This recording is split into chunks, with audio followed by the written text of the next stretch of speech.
어떤 분들은 그럴 수 있어요. 이 영상을 보면서도 나도 지금 하나 빠진 채로 있는데 크게 불편함 없는데? 그러시는 사이에 1년, 2년 훅 지나다 보면 나중에는 결국에는 병원을 갔을 때 본인도 생각하지 못한 얘기를 듣게 되고, 특히나 했을 때는 하고 싶어도 못합니다. 부가적인 치료가 들어가야 되고 굉장히 골치 아파집니다.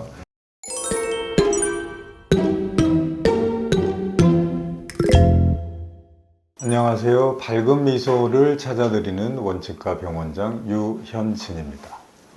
가끔 이렇게 질문 받는 것 중에 어금니가 빠져 있는데 어금니를 꼭 임플란트로 회복해야 되나요? 어떻게 생각해보면 좀 너무 당연한 말이죠.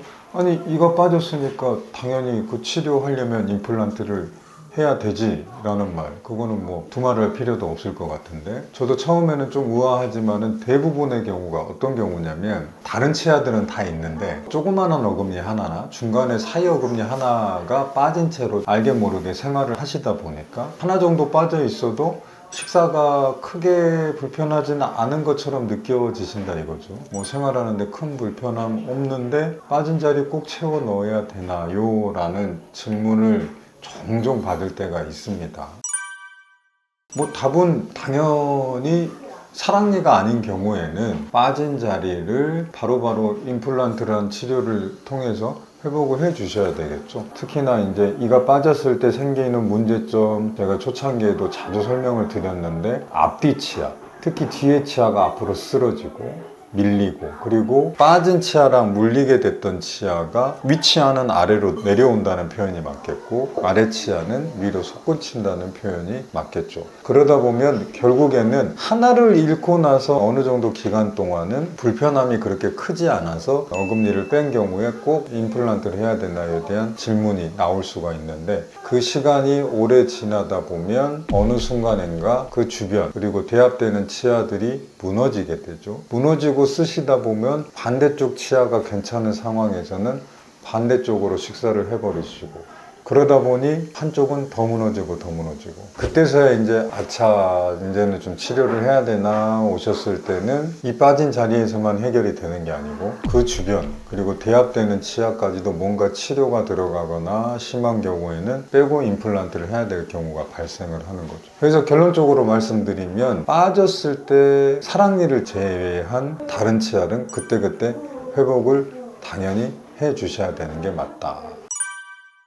근데 이제 저도 치료 상담을 하거나 이렇게 할 때 조금 애매한 위치가 있긴 합니다. 애매한 위치라는 표현이 좀, 그 표현도 조금 애매하긴 한데, 가장 끝에 어금니, 치식으로 설명드렸을 때 7번이라고 해서 가장 끝에 있는 어금니는, 그 치아가 빠졌을 때는 그 앞쪽 어금니가 건전한 채로 있으시다 보면 진짜 식사하시는데 크게 불편함이 없을 수 있거든요.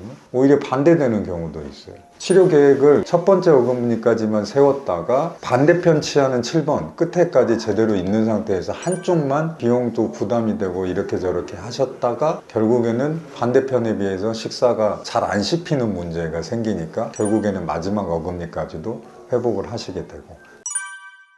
근데 이제 저 같은 경우에도 양쪽 치아 다가 그런 상태로 어쩔 수 없이 생활하시다가 진짜 큰 불편함 없이 지내오셨다고 하는 환자들 중에서, 특히나 또 여러 개 치아를 한꺼번에 발치하고 좀 치료 계획이 굉장히 커질 때는 환자분의 좀 부담도 줄어드릴 겸, 그리고 또 이제 환자분이 이미 첫 번째 큰 어금니로도 큰 문제 없이 식사를 잘 하셨다는 전제 하에 치료 계획을 세워드리는 경우는 뭐 종종 있습니다. 이 치아가 참 재밌는 거죠. 모양도 다 다르고 뿌리 모양도 다릅니다. 큰 어금니 쪽은 뿌리가 2개 내지 3개, 어떤 경우는 4개까지도 있는 분들이 있어요. 그만큼 씹는데 힘을 많이 받는 역할을 해야 된다는 것 때문에 그렇게 된 겁니다. 그만큼 중요한 치아라는 얘기죠, 씹는 데 있어서. 근데 원칙적으로 보면 사실은 제일 끝에 어금니가 그 앞쪽 큰 어금니에 비해서 없었을 때 불편함을 느끼는 정도가 훨씬 덜 할지언정 필요 없는 게 아니다. 어금니가 빠졌는데 꼭 임플란트 해야 되나요? 할 때 저는 기준을 어떻게 잡냐, 좌우 대칭, 반대쪽이 있는 상황이면 그 반대쪽도 하는 게 맞습니다. 알게 모르게 당연히 더 잘 씹히는 쪽, 씹는 면적이 많은 쪽 위주로 식사를 할 수밖에 없습니다. 그러면 그쪽에 비정상적으로 부담이 가고 조그마한 문제가 생겼을 때 훨씬 더 빨리 큰 문제로 찾아오게 되죠. 특히나 이 질문이 많이 나오는 경우는 하나가 빠졌을 때가 좀 질문이 많이 나오죠. 근데 이 하나 빠졌을 때를 별거 아닌 것처럼 여기셨다가 나중에는 별일처럼 되는 경우가 분명히 오니까 꼭 신경을 쓰셔야 됩니다. 당연히 회복을 하셔야 되는 문제고. 조금 더 이제 정리 차원에서 조금 더 요약 정리를 해드리자면, 어금니도 큰 어금니 있고 작은 어금니가 있죠. 씹는 역할에 있어서의 큰 힘을 받고 큰 역할을 하는 거는 아까 제가 치아 뿌리 개수 설명드렸죠. 뿌리 개수를 보면 답이 나옵니다. 당연히 큰 어금니 쪽이 굉장히 중요한 역할을 하고 그 다음이 작은 어금니 쪽이겠죠. 그래서 큰 어금니는 당연히 회복을 해줘. 작은 어금니도 마찬가지예요. 빠진 즉시 회복을 해야 되지만 중요도를 굳이 따지자면 큰 어금니 둘 중에서 제일 끝 어금니보다 그 앞에 있는 어금니가 어떻게 보면 중요도 쪽으로는 더 조금 중요하다라고 보세요. 당연히 처음 제가 화두로 던졌던 질문, 어금니가 빠졌는데 임플란트 바로 해야 되나요? 임플란트 치료해야 되나요? 그 질문에는 뭐 답은 뻔하게 정해져 있죠. 당연히 하셔야 됩니다.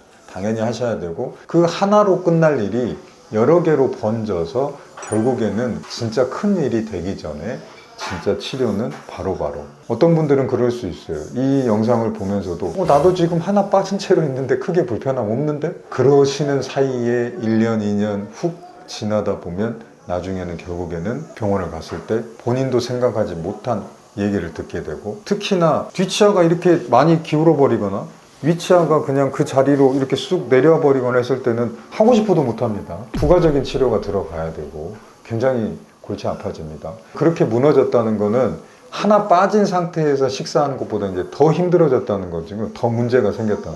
그러니까 찾아오셨겠죠. 또 그 설명을 듣고서도 또 치료를 미루신다. 그럼 더 망가지면 이제 이쪽으로는 아예 식사를 한쪽으로만 하죠. 이제 한쪽으로만 식사를 하시다가 그때 이제 하나라도 빠지게 되면 그때 하나 빠진 의미는 또 굉장히 다르게 됩니다.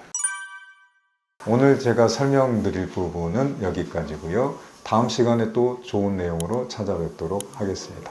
감사합니다.